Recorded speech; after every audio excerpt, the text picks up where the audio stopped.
300-pound dudes tackling you on a frozen field, the last thing you want to do is stay out there. Believe me, the Rams players were thinking about the jacuzzi at their team hotel, that they find it laughable, but more laughable if they totally disregard the trade whatsoever. This guy has transformed the balance of power in the Eastern Conference. And you could argue the entire defense is going to be absolutely ferocious next year. But if your number one priority is to win a Super Bowl, then J.J. Watt is making a grave mistake. To ride this Chad Henne experiment for an entire game, I might need a whole bottle of Hennessy just to get through that. Guy who's won 8 division titles, who's made 5 AFC championship appearances, who's reached the Super Bowl 3 times and has won 2 Super Bowls for this organization. Aaron Rodgers has only won 1 Super Bowl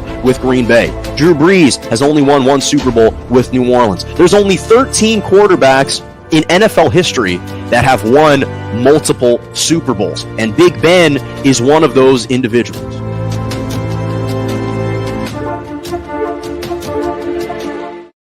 Good morning and welcome to Morning Joe right here on J&J Media Network, Facebook Live, Twitter, and on YouTube. I'm Jonah Malkin with you every single Monday and Wednesday morning, 11 a.m. to 12 p.m. Eastern Standard Time, 10 to 11 Central, and 8 to 9 a.m. Pacific. Glad to have you with us on a Wednesday morning. A lot to discuss from the NBA playoffs. Tom Brady now is joining the media space. I'm going to touch on all that, but I have to start with game number 5 between the 2 number 1 seeds. Well, let's start with the Eastern Conference first. Miami Heat and the Philadelphia 76ers. So the Miami Heat absolutely annihilated the 76ers last night, 120-85. And for all fans of sports and all NBA fans, we can attest to one thing. Intrinsically, there are certain teams, there are certain players that you just kind of gravitate more towards. There's certain guys that are more likable, others that you root for a little bit harder, other guys that you just kind of dislike, teams that just don't kind of entice your appetite a little bit. You're not really that interested in them. They do something to just disappoint you. And the Philadelphia 76ers are one of these teams. They're one of the most infuriating teams because there's so many elements of this team that I am enamored with. And there's so many aspects of the way that this team plays, the way that this team carries itself, that I just loathe and despise. And obviously there are guys that are very likable, other guys that are less likable. Steph Curry, Giannis, these guys are very likable people. You listen to them talk and you just can't hide the affinity that we have for them. You hear the affinity that they have for the sport. And then come the Philadelphia 76ers, who 1 minute they play at home and they look like world beaters. And for whatever reason in this particular series, all 3 road games, they have appeared ill-prepared. They have come out with a lack of competitive spirit, a lack of competitive fervor, a lack of intensity, a lack of urgency that's required.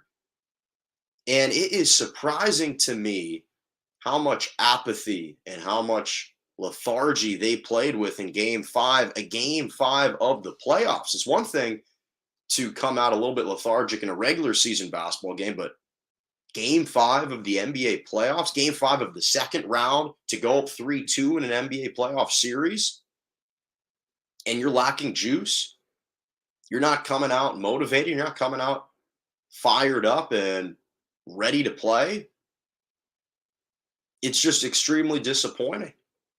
It was extremely disappointing, extremely underwhelming. And I've said this before about the Philadelphia 76ers. I absolutely love Joel Embiid. And obviously he was disappointed that he didn't win the NBA MVP award. That is very apparent. That was noticeable. And I think that Tobias Harris is a good dude. Danny Green is a consummate professional. Maxey is an up-and-coming star in this game. And I actually don't heap as much blame on Doc Rivers as most, because he probably thought, did Doc Rivers, that he delivered an uplifting speech before the game. He probably believed, along with his coaching staff, that his team understood the magnitude of the moment, that they would come out sharp, that they would come out ready to play and focused from opening tip.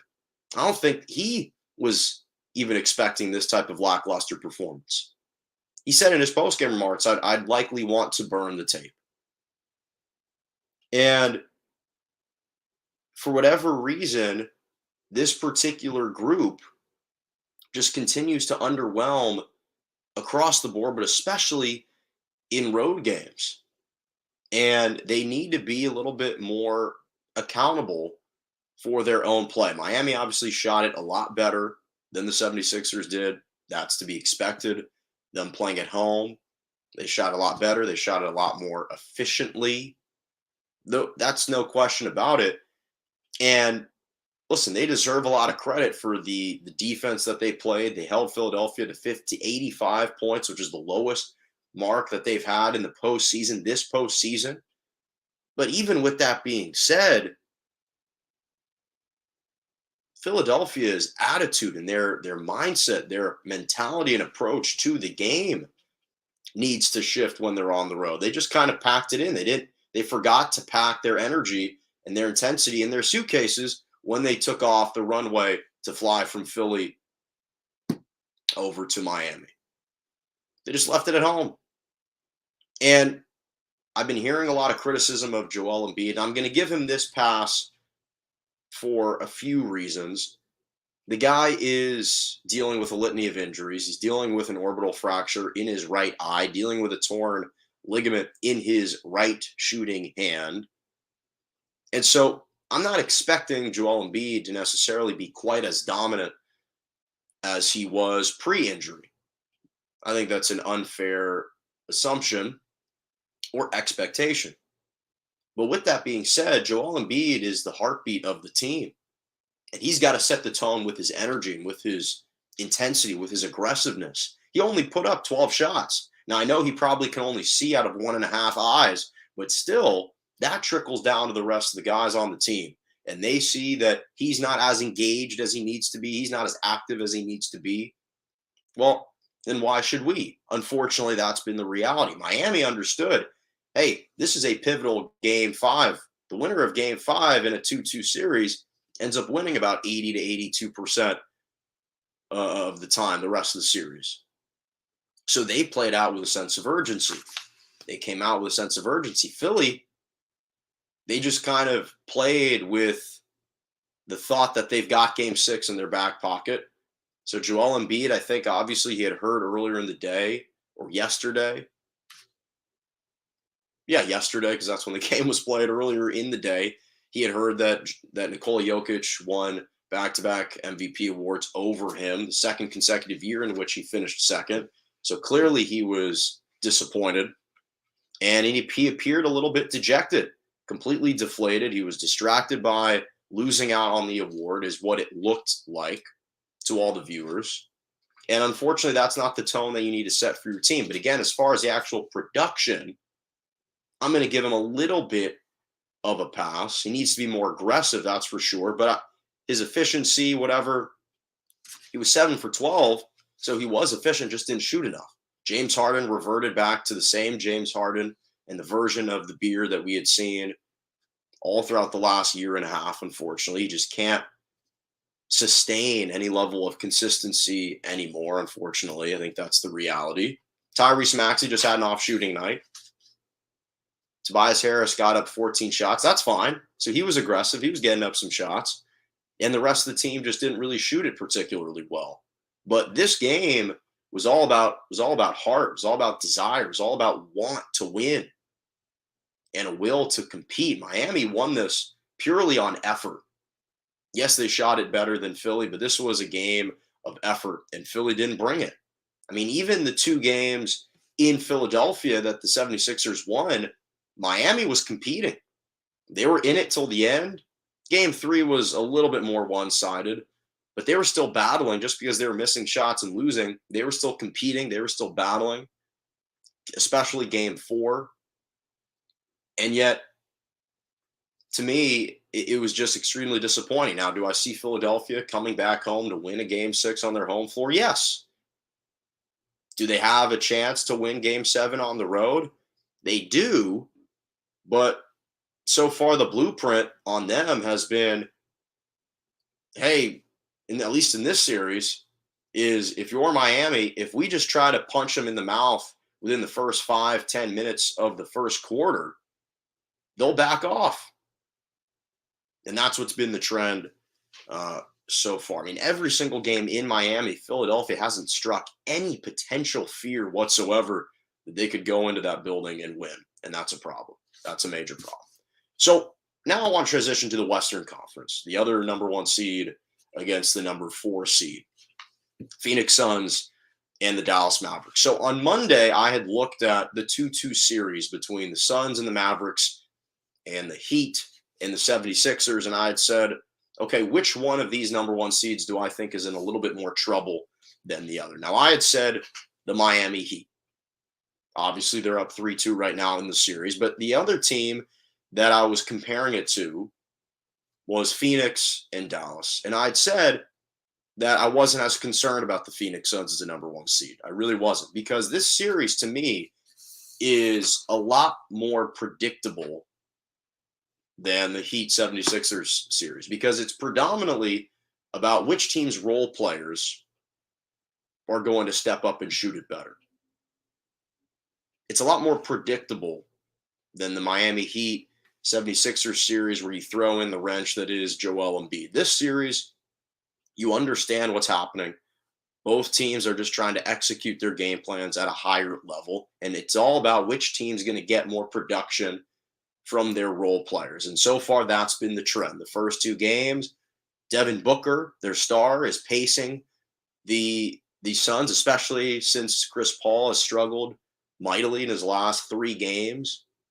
But in the first 2 home games, Chris Paul was taking over down the stretch. You were getting production from DeAndre Ayton, dropped in 20 points in game 1. Mikal Bridges scored in double figures both games at home. Cam Johnson was shooting it well. You were getting contributions at home, and that's why they won the first 2 games. The second 2 games in Dallas, what was the trend? Luka was being Luka. Luka was still being an elite player, scoring at an elite level, but he was getting production from guys like Jalen Brunson, finally joined the party. You had Reggie Bullock, who was stretching the floor, hitting threes. Dorian Finney-Smith stepped up in game 4, scored a playoff career-high 24 points on 8 of 12 shooting from distance. So you were getting some production from the role guys. But as far as the actual X's and O's of the game, there weren't that many differences other than energy and just shooting the ball a little bit better. Phoenix has made it pretty clear how they're going to defend against Dallas. And they don't mind that Dallas is so – they don't mind Dallas being a heliocentric Luka run team. They'll live with that.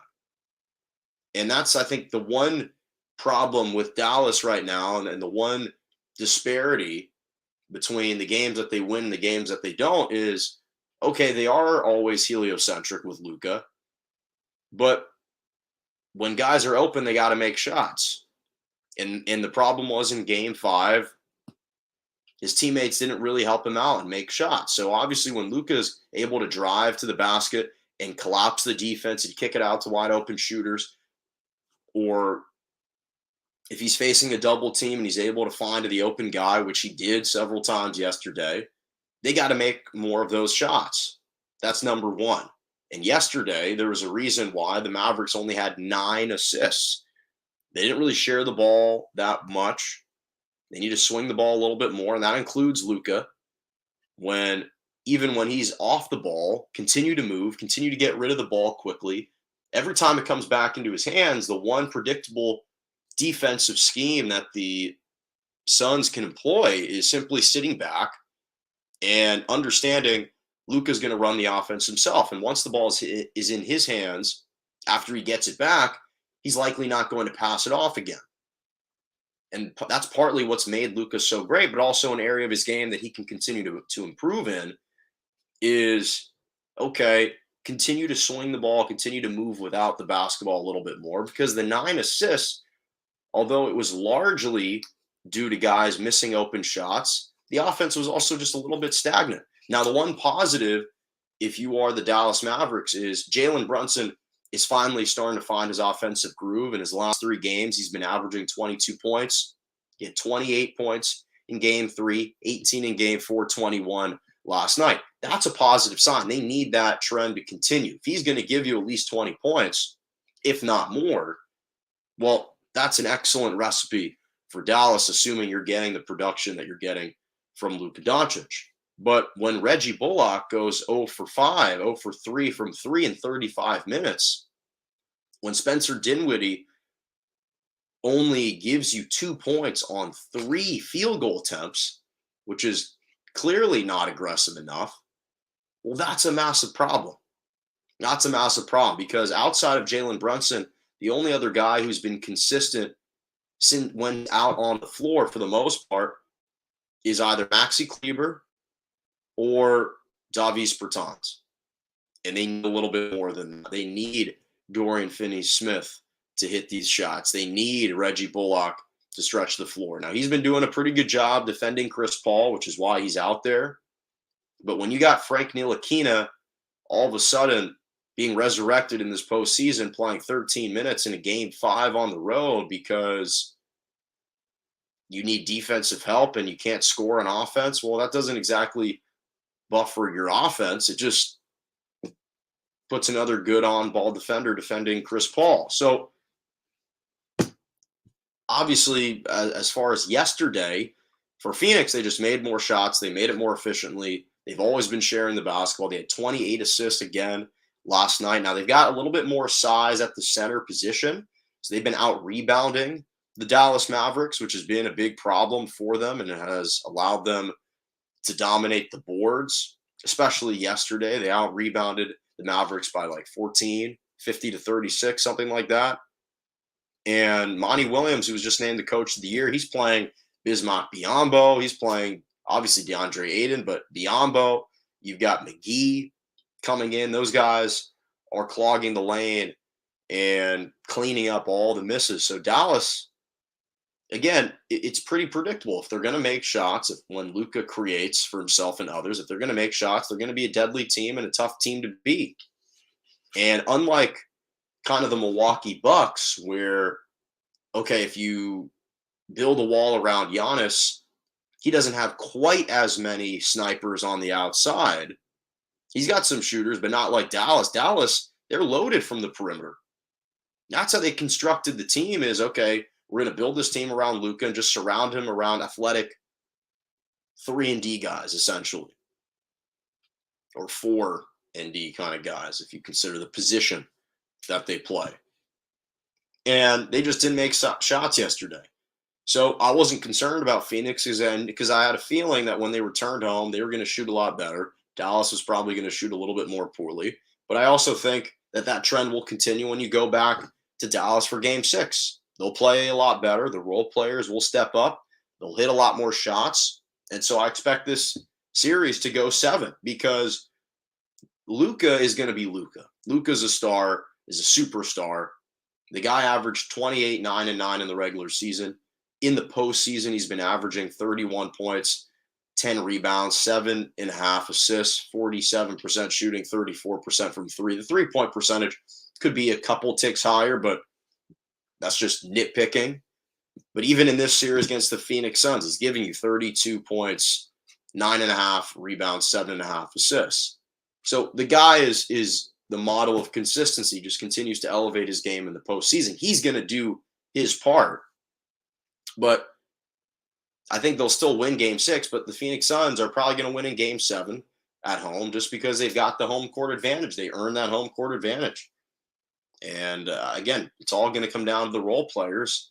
And so far, the trend has been heavily leaning towards the home teams, which is to be expected. Okay. So I want to transition to an NFL story. So Tom Brady, who is back in the league, unretired, he just signed a lucrative, to say the least, contract with Fox Sports, 10 years, $375 million post-retirement to be their lead NFL analyst and likely to serve in some other capacities, be an ambassador of Fox Sports for some promotional and perhaps fundraising opportunities. Who knows? His role will be extensive given the fact he's making $37 million a year, but the main role and his primary responsibility is going to be the lead analyst on their Fox broadcasts.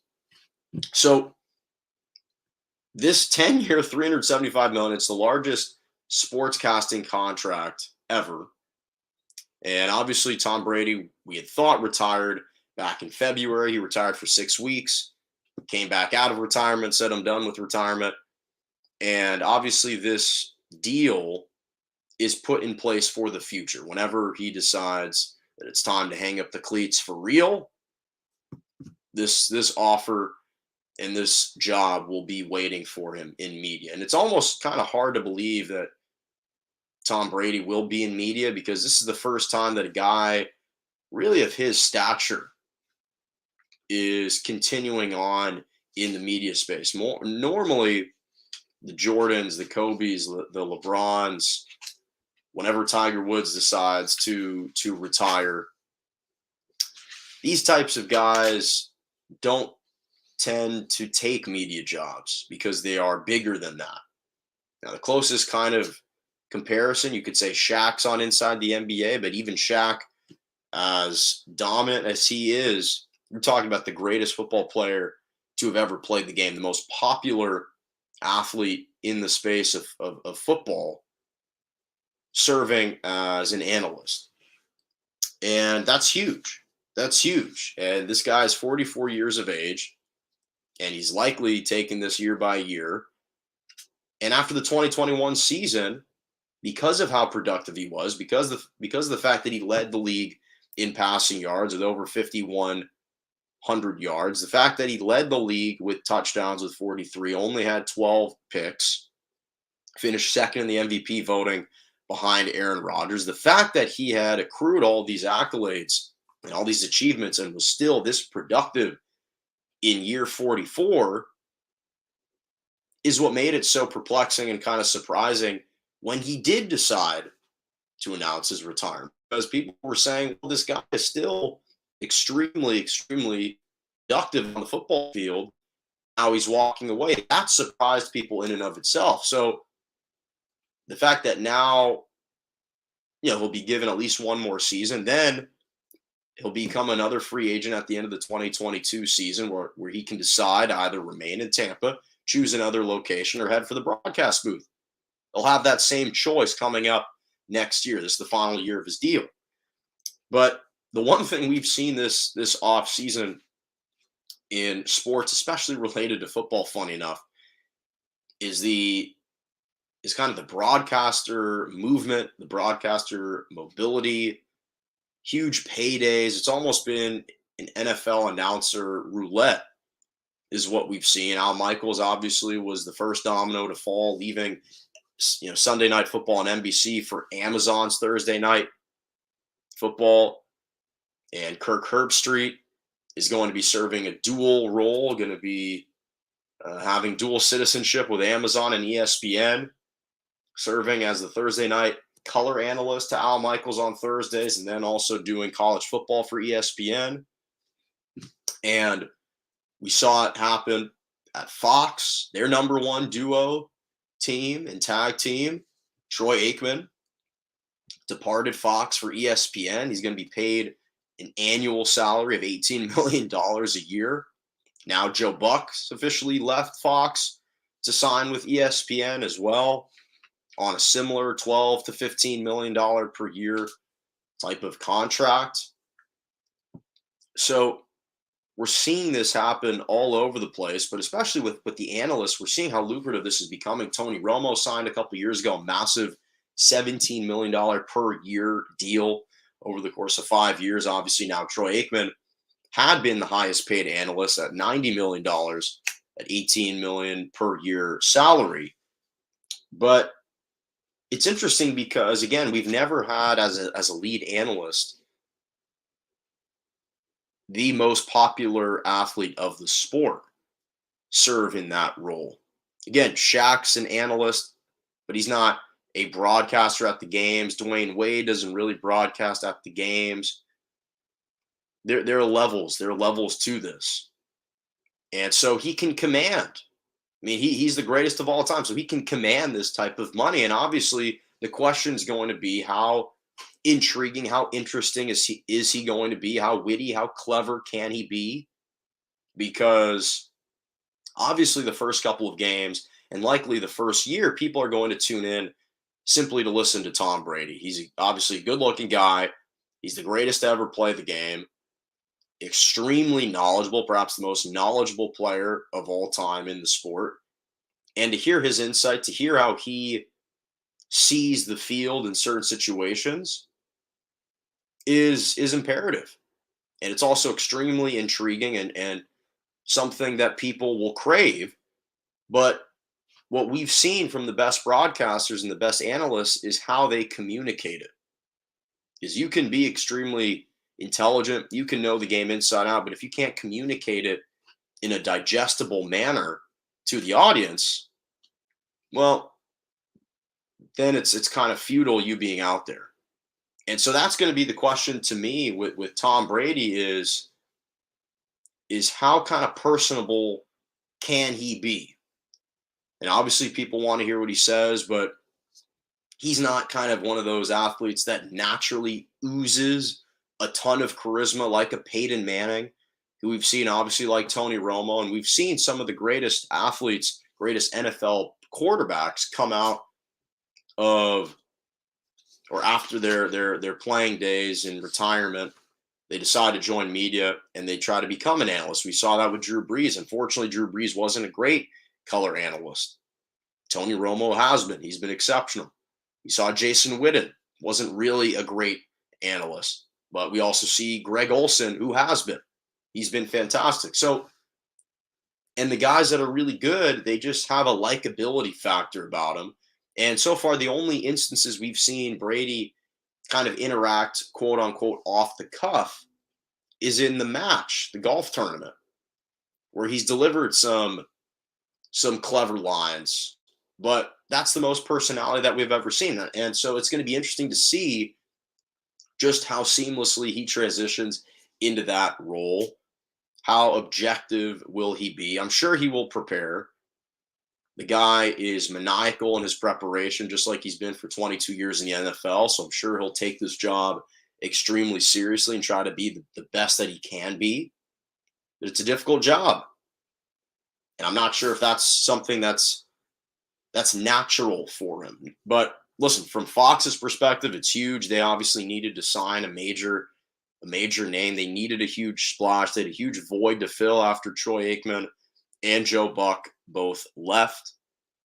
So they needed to make a big splash. Tom Brady is about as big as it gets when it comes to that. And here's the amazing thing. For Brady, over the course of his 22 years playing, he only made roughly $320 million a year over the course of his playing career. This contract of 10 years, $375 million is going to pay him more. He's going to earn more from this contract than he did in his entire playing career, which is almost unfathomable. So congrats to him on that, for being able to simply show up once a week for 4 months, make a couple occasional appearances, and make $37.5 million a year. It's pretty remarkable, but it's kind of a major story because, again, you just don't see guys of his stature, the Mount Rushmore of athletes in a sport, decide to take their talents to media. Most of the time, they just stay a little bit more behind the scenes with their own projects and whatnot. But this is major coup for Fox. But we'll see how it pays out. We'll see how it pays off. Okay, final topic, my Malkin's moments. I have a couple great Malkin's moments for you. So first, congratulations to Nikola Jokic, becoming the 13th player in NBA history to win back-to-back league MVPs. Obviously, amongst the current players in the league, you have guys like Giannis, Steph, and LeBron who have done it.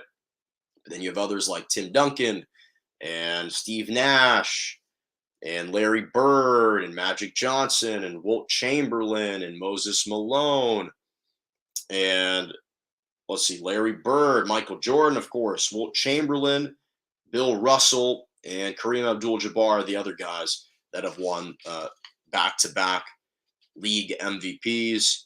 He finished ahead of Joel Embiid, finished ahead of Giannis. He had career highs in points, rebounds, and assists. He had 27 points, 14 rebounds, 8 assists, 1.5 steals per game as well in 74 games played. Shot 58% from the floor, 34% from three. And listen, obviously it was a nip and tuck race between he and Jokic and I mean with he, Joel Embiid, and Giannis. And there's certainly a strong argument to be made for all three of those guys. And I think that to some degree, all three of them can't be that disappointed when the other one wins. Because what Jokic was doing this whole season without Michael Porter Jr., essentially, without Jamal Murray, it is pretty amazing that he kept this team afloat, that he led them to the playoffs, that he took the Warriors. At least he got one game. They got one game off the Warriors. And yes, he was just the 6th seed. So it was a little bit questionable whether he should win it over guys who were on teams that finished with better records. Devin Booker was kind of in the mix, but really between those three guys. But major shout out to him because either way, he was the first player this in NBA history to record 2,000 plus points, 1,000 plus rebounds, and 500 plus assists in a single season. So major shout out to Nikola Jokic, part of special company.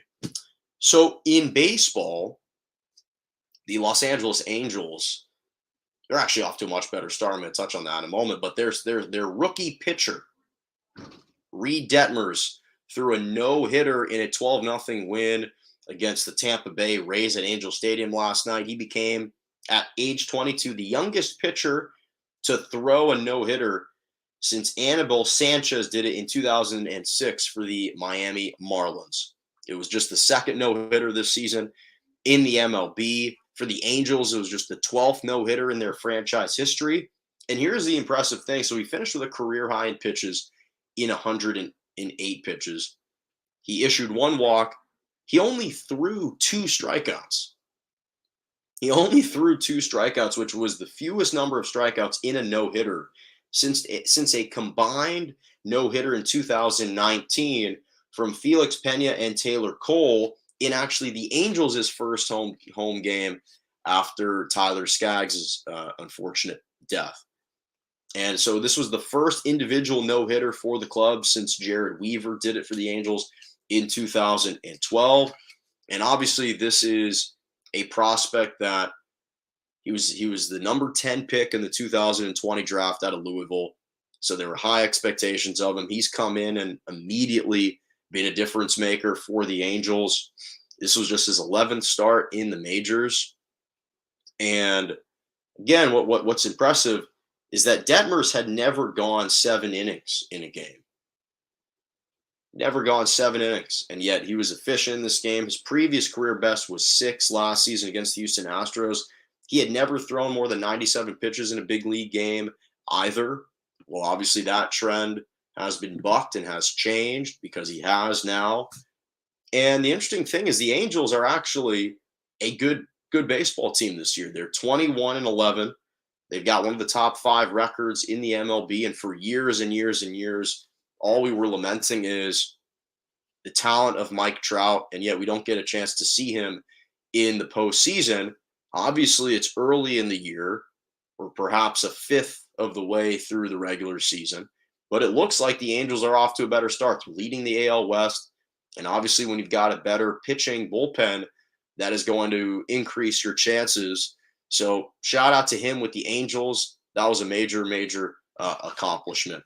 And finally, with the New York Yankees. Aaron Judge hit his first career walk-off home run in last night's 6-5 win over the Toronto Blue Jays. It's hard to believe that a guy like Aaron Judge, who is shockingly 30, he's been in the MLB in the majors for 7 years. He's been a professional baseball player for 8 years. Finally just hit his first career walk-off. It was a 3-run blast at Yankee Stadium. And I just mentioned that the Angels are having a good record. The Yankees have the best record in baseball right now. They're 21-8. That's a half game better than the Dodgers at 20-8. Yankees are 21-8. And Aaron Judge has been an instrumental piece in that team. He's playing extremely well. And I think this season he's batting .298, just a tick below 300. So he's having a very good season, and they've needed it. But it's hard to believe that a guy of his stature, that this is the first time in his career that he's hit a walk-off home run. But always time for something new in baseball. So shout out to him as well. All right, that'll do it for us. Finishing a couple minutes early today. Thank you so much for joining me right here on Morning Joe on YouTube and Facebook Live and Twitter every single Monday and Wednesday morning, 11 a.m. to 12 p.m. Eastern Standard Time, 10 to 11 Central, and 8 to 9 a.m. Pacific. Make sure to subscribe to my YouTube page, Morning Joe, J-O, with Jonah Malkin on YouTube. Follow me on Twitter at Jonah_Malkin or at Morning_Joe_. Instagram, JMalk97, TikTok, Jonah Malkin. And as always, have a lovely rest of your morning.